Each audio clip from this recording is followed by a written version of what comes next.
Il-Partit Nazzjonalista għadu f'baħar ta' inkwiet bil-qasma bejn il-fazzjoni tal-Kap Nazzjonalista Adrian Delija u l-fazzjoni tal-eks Kap Nazzjonalista Simon Busuttil hija waħda evidenti.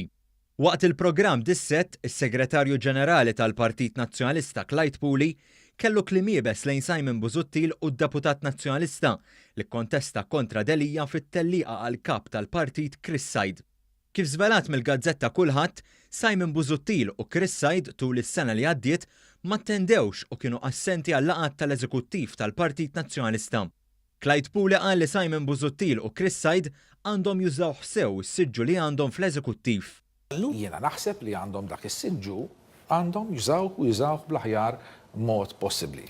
Apparti Busuttil u Said, nies qrib ta' Busuttil fosthom David Kaza, Karola Kulina u Teris Komodini Kakija ukoll ma ttendewx kważi għall-laqgħat kollha tal-Eżekuttiv.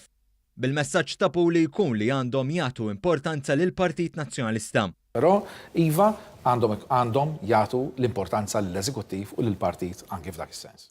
Clyde Pooley, wieħed mill-ftit persuni li għali lejn Adrian Delija, viżibilment nervuż, iddefenda lil Delija u qal li sofra ħafna attakki.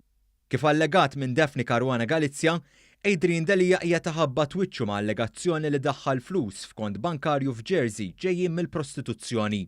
B'Adrian Delija qatt ma talab investigazzjoni dwar din l-allegazzjoni sabiex il-pożizzjoni tiegħu tkun tenibbli. B'referenza ċara għal fazzjoni ta' Simon Busuttil u għall-attakki minn ġewwa, Pooley qal li rikbu fuq din l-allegazzjoni. Kien hawn attakki illi kien hemm ir-rikeb fuqha kienu. Iżda Clyde Pooley iddefenda lill-Europarlamentari Nazzjonalisti David Kaza, Roberta Mezzola u Francis Zammid Demek mill-fazzjoni ta' Simon Busuttil fil-ħidma tagħhom kontra pajjiżna f'istituzzjonijiet Ewropej. Dak u dmir tal-Oppożizzjoni wieġeb Pooley fid-defiża tiegħu tal-ħidma li jwettaq kontra Malta fi Brussell il-Partit Nazzjonalista. Hija dmir tal-Oppożizzjoni titkellem.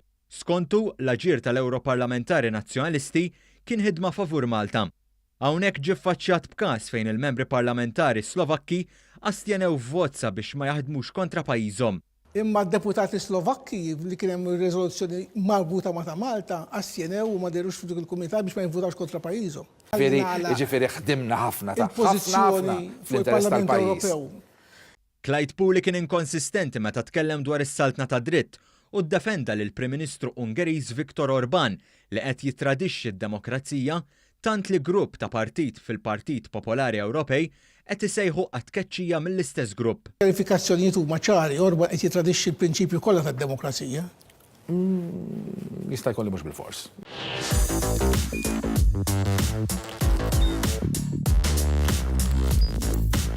Idħol fuq one.com.mt u hemmhekk tista' tara l-programmi kollha li jxandru fuq One permezz ta' One Play.